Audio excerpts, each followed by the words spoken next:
Welcome back to Stepping into Soul Power. I'm your host, Dr. Elizabeth Ssemanda, the intuitive psychiatrist. And today, friends, we journeying. We're going home. We're going to the motherland. And when I say motherland, we all think of different things. Sometimes it's not just geographical. Sometimes it's spiritual. It's spiritual meaning when we think about that. And in this episode, we're returning to the motherland. We're going to look at how pilgrimages can really awaken the soul. Our guest today is an ancestral healer, storyteller, spiritual activist from South Africa. Rooted in the teachings of the Xhosa lineage, he bridges ancient knowledge systems and contemporary social transformation through retreats. He's doing these pilgrimages. He's storytelling in the best way possible. Litha, welcome to the show. It's an honor to have you here. See, it's good to be here. Thank you so much. Yes. Yeah. Yes, we want to hear more about you. Like, what led you to move in the direction of ancestral healing? Yeah. So before I start, I think it's important that I just, welcome those that have walked before me. And so I'm just going to call in Yes, my ancestors by honoring them for a moment and say, giving deep gratitude to my ancestors, our yes. ancestors, great ancestors that hold us all. And of course, we know that the ancestors stretch further than just the human beings. We know that the ancestors are the rivers, the mountains, the forests, everything. We give thanks, deep gratitude to all that is, all that was, and all that ever will be. You help us today, guide us today. I pray that my people and Elizabeth's people just, work well together in a good way. May what needs to be said, and what needs to be heard. Oh, I love Yeah. it. I'm taking it all in. Yes. Yeah. So to your question, how did I get here? Well, so I'm like, I've always been a kind of a deep kind of spiritual seeker, I guess, for a very long period of time. And so starting off with my numerology, I'm like the number 7, which is always the seeker, the hermit seeker. So I've traveled quite a lot and done quite a lot of crazy things in different spaces. And I think it was 2000 and when was it? 2006 or 7, a while ago. 2000, I can't even remember when it was, but anyway, I just had this inkling to explore the other than human realities, and so I would go to various places. The first one that I went to was the Insight Training Center, where it's this very powerful process that really helps you to strip yourself out of yourself to connect to something that's deep. I like the ideology of really breaking down so that you can build from a different perspective, or letting go so that you can let in from a different angle. And so that was Ooh. very powerful, very, very powerful, just transformational. I said I was so high, like, when you are kind of stepping into spaces that you're unfamiliar with, and your spirit just like, it's like a great memory, a great remembrance, you know? And so after that, I just was so hungry for more. So I started to do a little bit more work with, the art of living, joined the art of living, started to do a little bit of meditation, inward work. And then I learned about psychic intuitive medium from various people. Yeah. And I've always worked with different beings and stuff like that. But one day my ancestors came through in my dreams, and they were like, we see you love to explore these many different spaces, but when will you come home? When Whoa. will you come home? And so I sat down, and it was so funny. I'll never forget it, because we were in a plant medicine experience, and because I was co-facilitating these journeys for the longest period of time. And they sat down, and they looked at me. They were like, is it because we don't have fancy feathers? Because, at that time I was doing a lot of work in North America, or we don't have fancy clothes and all these things. And then I had to make a decision, and I said, no, of course not. Come as you are. And this ancestor sat me down, and they were like, well, it's time that you started to learn the ways of the Xhosa people, the ways of connecting to the spirits, the ways of Ubuntu, the ways of being that will deepen your wide, broad perspective, so that when you speak not from a grounded perspective, but from a rooted perspective. Yeah, I see many questions running in your head. Okay, so some people have never done anything like this, right? Mhm. So what does it entail? Paint us a picture of what it means to connect with the ancestors, to return to the motherland. Like, what is this? Why do we Mm. do it? Well, I think the greatest, easiest way to talk about it is that, I always used to think about my grandfather, who I have a very, very close relationship with him. And, I didn't get to know him as well as I would like to know him. But after his passing, he would come to me, and my dad as well, you know, and they are kind of my guiding ancestors. And so I always think, what kind of a relationship would I like to have with the ones that are close to me now when they're gone? That's always been a good kind of starting point for me. It's always been like, what kind of relationship and how do I relate? And so for me, from an African perspective in general, when we die, we don't die. The spirit lives on, and Yeah. so I found in many ways that the easiest way is to keep the memories alive, keep the memories of the ones we love close by. I have a picture of I'll share, he loves it, by the way, my grandfather right over here. Oh, Yeah, take so it back. I mean, I just carried him with me everywhere I go around the world, and that's my dad, you know? Oh, wow. And so everything that I do that has to do with my work in general, ancestry. So it's really about developing relationships. I always say that the most powerful thing you can do is just think about what kind of relationship that you can have. That's a good starting point. And then the beauty is once you explore from that perspective, the ancestors also come in and do their thing, because nothing is more attractive to the ancestors than a hungry mind, a Mm, mind or a heart that is desiring to know, a heart and a spirit that is desiring to learn, a heart and a, and so because for the longest period of time they've always been demonized because of colonization and all those things. Once you open yourself up to that, they show up in ways in your dreams and coincidences. You'll find that your uncle just randomly has a family album and it's like, whoa, where did that come from? And then you get, so you follow the little breadcrumbs that the ancestors lead you on the trail. And it's very simple for me. It's like, just think of what kind of relationship you'd like to develop with the ones that you have when they're yeah. gone, and then reach out to the ones that are gone from that perspective and follow the breadcrumbs, because they'll literally give you signs on a daily basis. Go here, do this. They'll come to you in your dreams, and it's intuitive sometimes, and we've all got that. I want to speak about something. In the United States, we have a history of slavery. And so, as an African American, sometimes thinking about some of our ancestors, some of our ancestors could be, God, it really hits the heart home.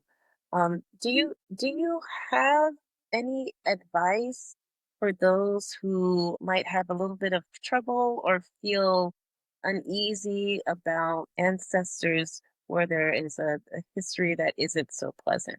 Yes. I mean, like I said, the reality is everywhere in the world there was colonization, even within Africa, even in the motherland. We've Yeah. experienced large matters of separation from our people. They were demonized. I mean, you couldn't speak of your ancestors. You had to go through the ways of Jesus and all those things. And there's nothing wrong with that. For me, the first step, like I said, we are all born to be generational pattern breakers or generational trauma to transformation kind of vessels.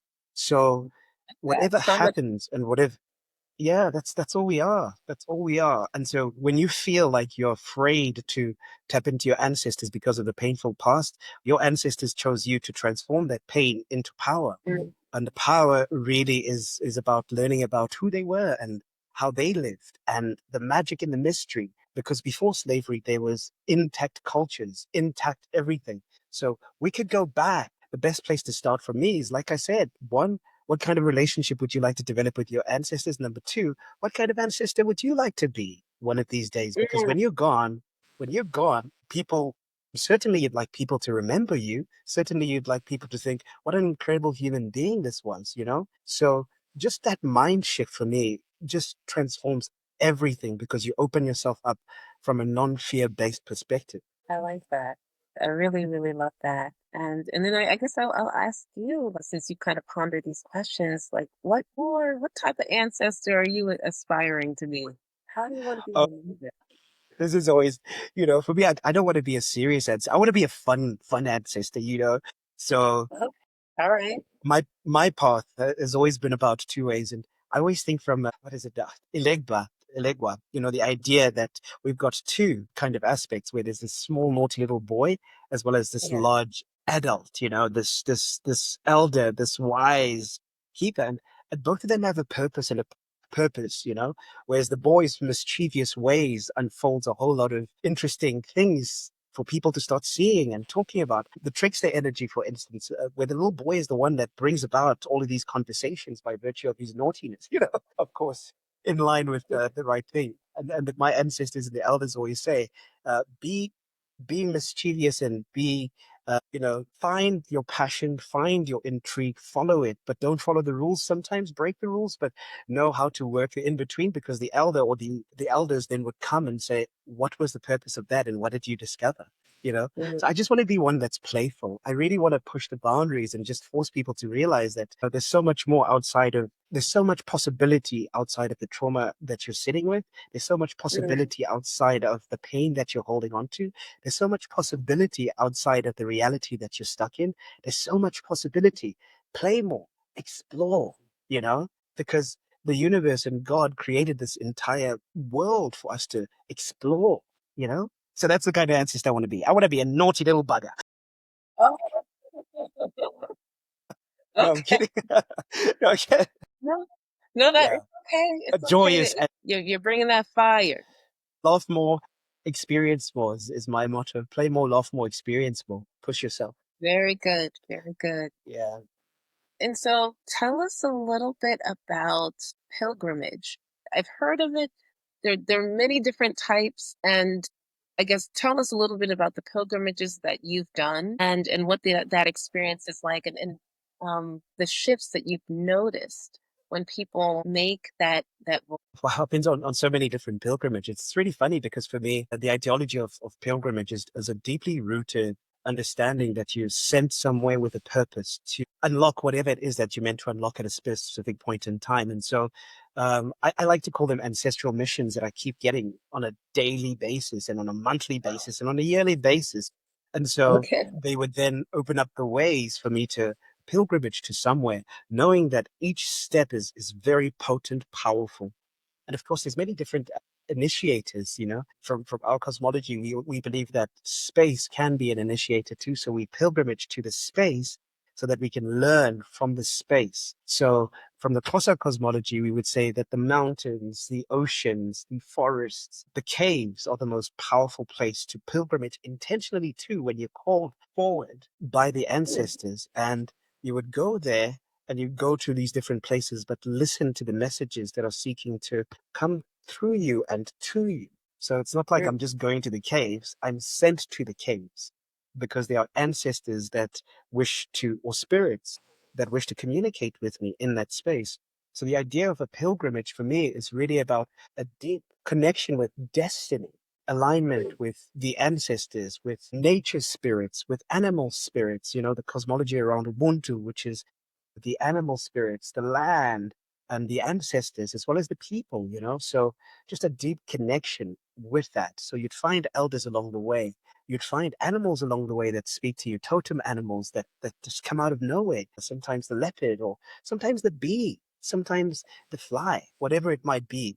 They all carry messages because you're intentionally going on a pilgrimage, which is so spiritually aligned to your destiny and your purpose within this life and time. Can you speak more specifically to a moment on a pilgrimage that you went on that really deeply transformed you? Wow, that's so many. This was just one. I mean, I Okay, what would make a okay. deep So, transformation? so one of the things in our Xhosa lineage, when it comes to initiation, as I mentioned, let me just stick to that, is you go to the specific places and you connect with. You go to the mountains, you go to the caves, you go to the ocean, you go to the forest. And so that was a massive ancestral mission as pilgrimage because there was something that was there that the ancestors sent me for. And I recall when I was in the mountains, I went. And the nice thing is that we've got a community that holds us within the pilgrimage too. We've got a community that sings, that dances, that rouses up the spirits, that drums, that there's alcohol specifically made for the ancestors. There's meat and some, offerings and all these different things. And so when I was at the mountains, I recall the space where they told me to go, which is close to my rural village. And I sat there all by myself, because the whole idea, it's kind of like a vision quest from a South American perspective. So you go on this vision quest, or we call it, what we call it, but we go there and you sit up on top of the mountains. And I was there by myself and I was praying. And it is scary because there's all these animal sounds that you hear and these voices that you hear. and you try to sleep, and we have this plant medicine that we use, that specifically helps you to connect deeply to the space, to nature, to the ancestors. And our ancestors came through, and it was so powerful and profound. And one of the things that they said to me is that they gave me a name, which is Jomisizwe, which is the one who will look after the nations, one who is sent to many nations to look after or to give. It's very interesting to translate. And when I was there, they showed me what my path was and what my future would look like, you know? Because we were so intentional and held by community and rousing the spirits, it was easy for them to come forward and speak to me and give me this name and tell me of my purpose in this life and this time, you know? Because I was clueless before. I was like, oh, wow, I just like traveling. I like doing cool things, meeting cool people. But they were very specific that yours is to pretty much go to these spaces and teach and give the wisdom that is lost, the Sankofa ideology. So they pretty Mm, much gave me a detailed mission of what my life was through mm. that. And so I've been privileged enough to be doing that, traveling a lot since, and I call them in. I'm like, okay, guys, let's go. Where's next? Okay. you know, Can you speak? I heard the term Ankofa. Can you say that again? Ankofa. Sankofa. Sankofa. Sankofa. Can you Yeah. tell us a little bit about that? Oh, that's an Akan, which is the Ghanaian people. The Akan people believe that, it's a bird. Actually, I've got it here. So it's like this little bird, right?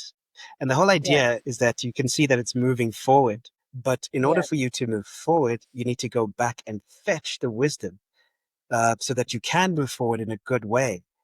So the ideology of Sankofa has always been that in order for us to, I guess, to transcend everything that is going on in this life and in this time and this world with the chaos and the anarchy, we need to go back and fetch that which our ancestors knew, which was living in harmony, living in balance, so that we Mm, can move forward in a good way, in good relationship to the people, in good relationship to the ancestors, in good relationship to the land, in good relationship to the animals, because that was a mhm. way of life.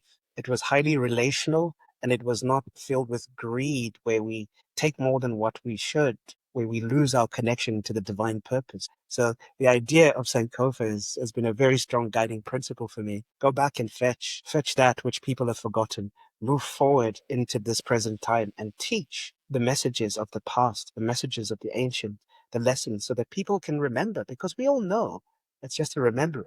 That's all it is. Each one of us knows. I Yeah. love it. I love it. I love it. Remembering, taking the space to pause and remember. Hmm. I wonder, since you've connected with people in different pilgrimages, Hmm. different workshops, I I'm sure you've seen people may have misconceptions about ancestral healing, what it Hmm. means. Can you speak a little bit to that? What are common misconceptions people have about ancestral healing? Yeah, I guess most people believe that the past should stay in the past. That's one of the greatest Mm, misconceptions. Because if we don't learn from our past, how can we move forward to create a different new reality? And of course, the West would call it epigenetics. The ancestors and the mistakes that they've done lie within our DNA. A simple example, if I see my father was an abusive alcoholic, as a kid, seeing that influences me, and I'll also probably become an abusive alcoholic unless I change. So the misconceptions are that one, we leave the past behind us, and two, our ancestors aren't real, or we'd rather focus on ancestors of the ones that are written in codes like the Bible. Let's focus on that. We call in the ancestors of Abednego and all of these guys. But I'm like, what about your own? Know who you are, know mm, your people. Wouldn't it be great to call in the wise grand auntie that you knew and loved so much to be like, listen, I've got a problem right now. Help me out. And they show up every single time. A lot of misconceptions are that it's difficult to connect to the ancestors as well. And mm, so I facilitate and I hold a lot of spaces where I'm like, just knowing this one truth. You breathe the same air that your ancestors breathed. Therefore, you are more connected now than ever before to the ancestors. And from a Xhosa perspective, air is umoya. mm. Umoya is spirit. So that which we breathe in and out is spirit all the time. We are so connected just by our breath.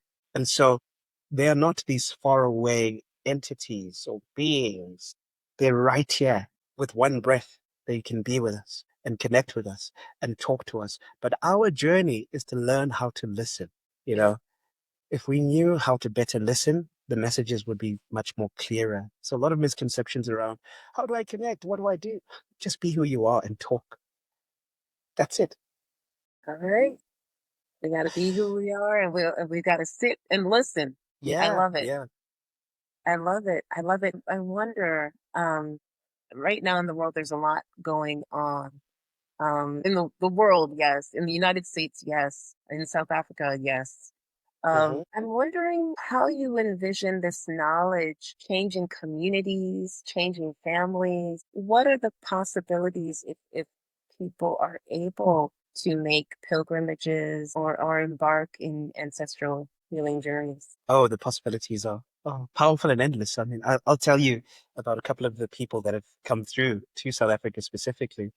Um, and speak about this pilgrimage that we're working on now is South Africa specifically holds ancient memory in the sense that it's the cradle of humankind, you know, in the sense that it's got some of the most oldest mountains in the world, in the sense that it's got, and I love Table Mountain because it's got a powerful alignment to the universe. So when you pilgrimage to these spaces, when you journey to these spaces, it's highly transformational. It's impossible for you to step on the land and the land does not communicate and speak to you because the land is our first teacher, you know? The land will, if we are attuned and if we are open, the land will speak to us. And every time that we pilgrimage, the first thing that we say is, how do we get into right relationship with the land? Speak to the land, introduce yourself, make offerings, you know, go to the river. I always say the nice thing about the rivers and the oceans is that they're all connected. All around the world, there are rivers. All around the world, there are oceans. So go to the river and speak and mention that you're about to pilgrimage to a different space so that you will be well met by the ancestors of the land and the people that side. And so a lot of the people, just by doing these small rituals, truly transform. And then there are the elders. Oh my goodness. The wisdom keepers. Oh, the ones who have been tasked in this life and time to share the knowledge. I mean, we worked with Chitapi quite a lot, who holds a space which is the most sacred in the whole world, 75,000-year-old stone calendar called Inzala Yalanga. And so when you go to these spaces, ancient technology, it's life changing. You can't help but step on the land and feel the energy. And very often, some people might not be ready. And the nice thing is this, I always say when you pilgrimage, never expect immediate results or immediate responses. Track your life 6 months, 12 months. I can guarantee you there are shifts in the spiritual realms, in the physiological way of being, because you would have interacted with people, your mentality, your emotional space. So your bodies have shifted just by being on the land, just by being with the elders, just by doing the small rituals of homecoming. We call them the homecoming ceremonies that we hold people with, you know, and we bring them home and we ensure that they land well so that the land holds them and the elders holds them, you know, and then we journey with them. We pilgrimage from space to space, you know. We meet the animal spirits by going to the Kruger National Park, which is one of the biggest parks within Africa, where it's elephants, lions, uh, and it connects you to the ideology of totemism because the animal spirits and us are one. You know, I can take you to places in Venda where small boys are swimming with crocodiles. It's just the craziest What? thing. But that's because it's such a relational thing. That's who they Mm. are. Their totem animal is the crocodile. And so the crocodile doesn't do any harm to them. And the purity that they carry and the innocence that they carry and the understanding from an ancestral lineage perspective that they hold holds them true and protects them from whatever dangers and whatever energies that we outsiders would look at and be like, oh my God, it's a crocodile, run. They're like, what are you talking about? That's our relative. He's here to bless us. You know, so all these different aspects that you meet with when you connect deeply to the animal totems and the land. And then, of course, they're the ancestral spirits. And a lot of times that we do these rituals, we always do rituals of forgiveness and cleansing so that you can connect deeper to yourself and to your ancestors. How do we cleanse the past so that the present can be filled with potential and possibility? And then the past relationship with the pain is transformed, the trauma is transformed to power. You are more from an empowered perspective, And then the ancestors come through and they give you wisdom and knowledge so that you can move in a different way, see in a different way. The rituals of the drum, the rituals of the singing, the rituals of the cleansing, the rituals of I could go on and on about the many different rituals that we do so that you're held by the spirit of the land within the pilgrimage, within the space that we travel to. So there's just so much that happens and the possibilities are just endless. And I've never met one individual who's gone on a pilgrimage within South Africa/Africa that has never felt transformed one way or the other. It is. It's a transformative experience, life-changing experience. Yeah. I definitely encourage people to go out. Yes. Yes, it's on the 14th. I'm doing it. We're doing it next year on the 14th of March for anyone that would like to go. I don't know how, if people are interested, I could maybe send you an email with details, whatever it might be. I don't know how we can do that, but I'll leave that to you and the ancestors. Those that were meant to be there will be there. Thank you so much for just allowing me to talk about my passion. And I love it, guys. Yeah, Oh, wow. I I love can. it so Yeah, much. It's we just like for me, it's like, oh, give me more peace, ancestors, peace. I just want more people to experience. And that's the thing. It's like I could tell you a story when I was in the States a couple of years ago. I was, very often I do ritual tending to the land, tending to the ancestors and stuff like that. And I just felt these ancestors, many of them coming forward to me, many, many, many. And, we call them the Dr. Ceased, or the ancestors that are not yet well in spirit, the ancestors that have not crossed over to be with the well ones so that they can become illuminated ancestral guides.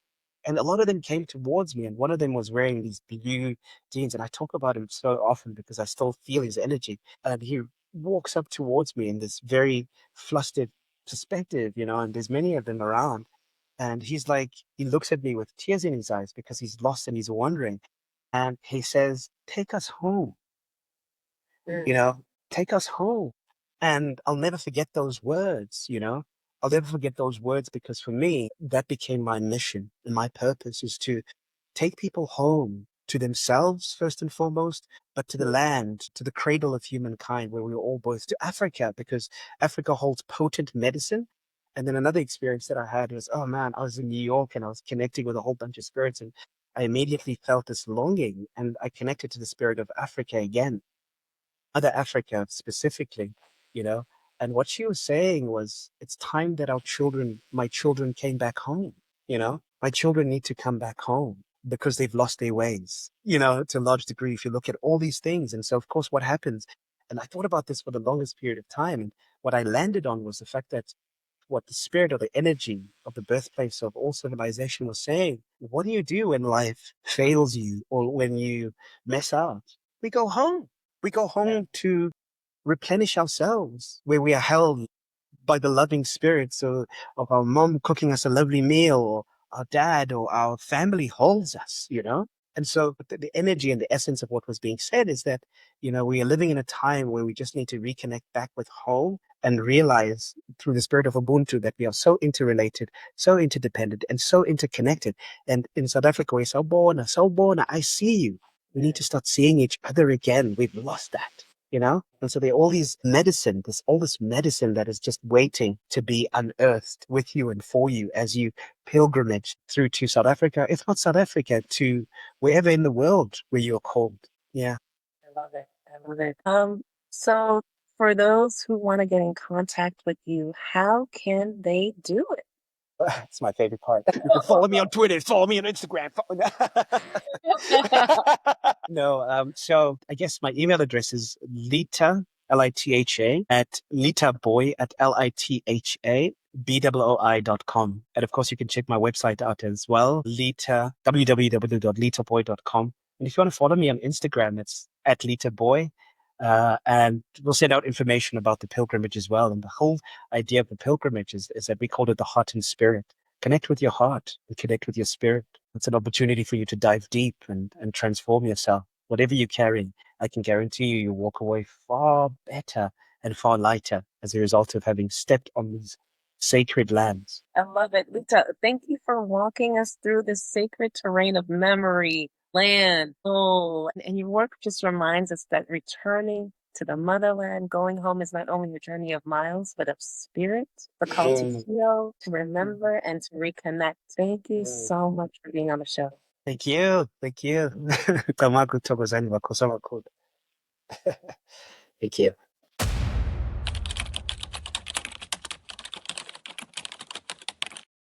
If you haven't heard it yet today, I appreciate you.